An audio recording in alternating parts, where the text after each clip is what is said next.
Coucou la famille, donc me revoici Aonakiji avec une nouvelle vidéo. Donc aujourd'hui je vais vous parler un peu de mon expatriation à l'étranger, donc au Canada. J'ai eu beaucoup de questions sur le sujet, du coup je voulais faire une petite vidéo pour répondre à quelques questions. Donc en gros, comment vous dire, donc moi en fait j'ai déménagé au Canada, ça va faire déjà 1 an. Je suis assez choquée quand je le dis, j'ai même du mal à le croire parce que c'est passé tellement vite, j'ai vraiment pas vu le temps passer, c'est juste hallucinant. Mais avant de déménager, ce que j'ai fait d'abord c'est que je me suis beaucoup renseignée sur le Canada. C'est vrai que au niveau des politiques d'immigration, ils sont quand même assez ouverts par rapport à d'autres pays comme les États-Unis. À l'inverse du Canada, la procédure est beaucoup plus simple. Par exemple, déjà si vous venez pour étudier, c'est plus facile de venir au Canada si vous avez un visa étudiant. Après moi je suis pas venue en visa étudiant, je suis venue en visa de travail, donc PVT. Donc j'ai choisi ce permis là parce que pour moi c'était le plus simple, dans le sens où de la France j'avais du mal à trouver un emploi ici, parce que au final les Canadiens, eux ils vont, quand vous allez chercher des emplois, soit c'est eux qui viennent vous voir, soit ils veulent savoir que vous avez déjà un employeur sur place pour vous donner un visa, auquel cas c'est un peu plus compliqué. Donc j'ai trouvé que le PVT c'était un peu la solution la plus simple pour moi. Le seul inconvénient avec le PVT, c'est soit tu as de la chance, soit tu n'as pas de chance. That's all. Si tu as de la chance, tant mieux pour toi. Même au bout de 2 semaines, tu peux avoir ton visa. Si t'as pas de la chance et que tu t'appelles Aonaki comme moi, il faut que tu attendes pratiquement 1 an pour avoir ton visa. This is my life guys, this is my life. Donc je suis allée sur le site pvtist.net et je me suis du coup inscrit. En gros ça fonctionne sur des rentes d'invitation, donc tu fais ton inscription en ligne, tu donnes toutes les informations dont on a besoin, tes diplômes, tes expériences professionnelles, il faut que tu donnes ton CV.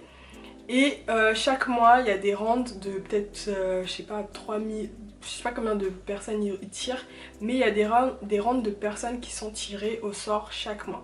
Franchement, vous avez tous vos chances avec le PVT.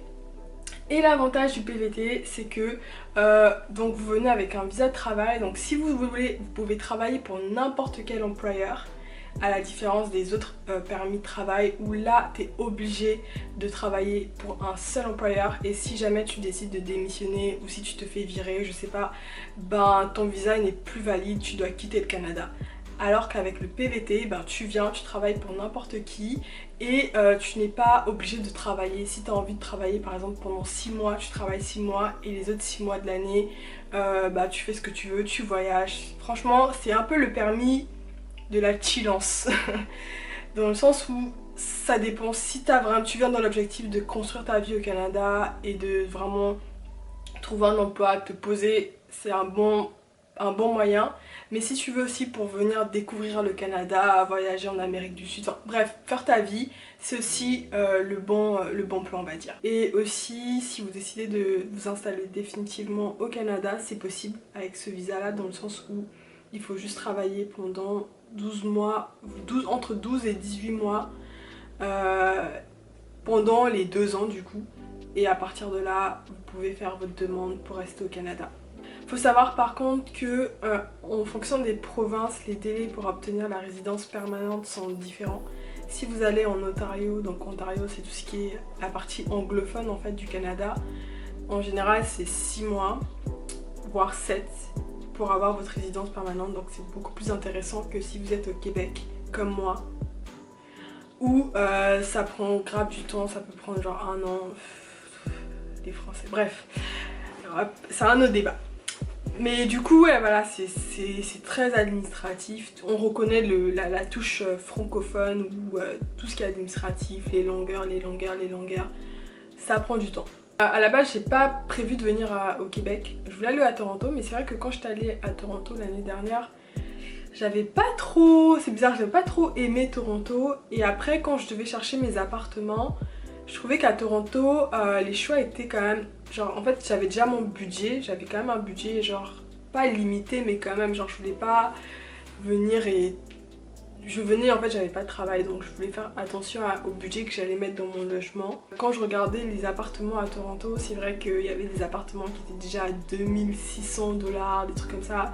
What the fuck, genre 2600 $, où en tout cas les appartements que je trouvais intéressants, ils étaient soit en sous-sol et moches, soit c'était des colocations où tu devais payer genre 1800 $ mais étant en colocation avec quelqu'un. Donc au final c'est un peu joué dans mon choix de venir à Montréal, dans le sens où c'est sûr que si j'étais venue à Toronto, que j'étais sûre de trouver un emploi directement, je pense qu'un emploi déjà bien payé et tout, je pense que je serais partie à Toronto juste pour voir, même si l'année dernière j'avais pas trop eu un bon feeling avec la ville, mais je pense que j'étais partie que 4 jours, enfin 5 jours aussi, j'ai pas eu le temps de faire bien la ville. Ma décision pour venir à Montréal, ça s'est vraiment basé sur les logements. C'est vraiment ça. En fait, si j'avais trouvé le logement qui me convenait, je serais partie à Toronto.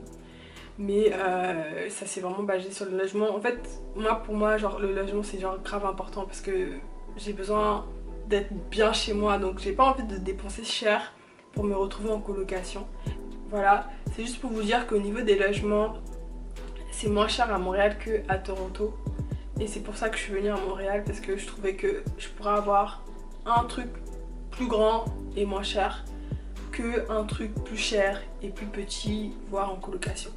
Donc au final je suis assez contente d'être venue au Canada, dans le sens où j'avais déjà un peu fait le tour de la France. Enfin, dans le sens où ça faisait plusieurs années que je vivais en France et je trouvais que voilà, je voulais changer en fait, je voulais voir quelque chose de nouveau. Donc au final le Canada c'est bien. Après le point négatif ici, je trouve, c'est l'hiver. L'hiver c'est très dur ici.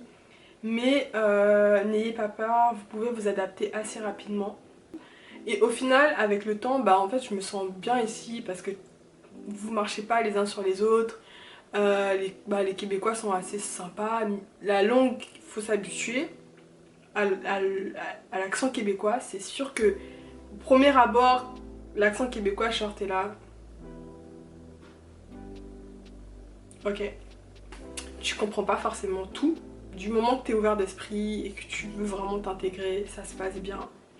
Notamment, je pense que les sujets les plus intéressants quand on fait de l'expatriation, c'est surtout le logement. Je pense que c'est le logement et le travail, c'est ça qui inquiète beaucoup les gens. Moi personnellement c'est ça qui m'avait inquiété, genre quand je suis venue à Montréal, je me demandais où j'allais loger en fait, j'avais peur de rien trouver d'intéressant.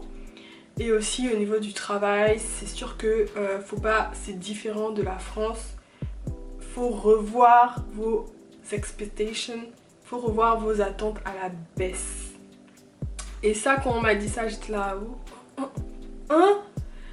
c'est vrai que vous venez à Paris, vous avez déjà un niveau, un bac+5, un salaire adapté, et vous revenez ici au Canada et vous vous rendez compte qu'au final c'est pas forcément ce dont vous vous attendez. Ça c'est à voir, faut revoir vos attentes à la baisse parce qu'il faut prouver votre valeur sur le marché. Mais à côté de ça, il faut savoir que si vous prouvez votre valeur sur le marché, au niveau des promotions, ça va rapidement. Donc à contrario, en France, tu peux rester au même poste pendant 10 ans avec le même salaire. Ici, tu peux passer du plus petit stagiaire à l'accueil à responsable des affaires, développement, genre en un an. Genre c'est un peu ça la mentalité. Ils ont vraiment la mentalité nord-américaine dans le sens où chacun a sa chance. Voilà, je pense qu'au niveau du PVT, j'ai donné déjà des informations de base. Si vous avez des questions spécifiques, mettez-les-moi en commentaire, je les introduirai dans mes prochaines vidéos. En tout cas, je vous fais de gros bisous et je vous dis à la prochaine avec d'autres vidéos. Bye bye!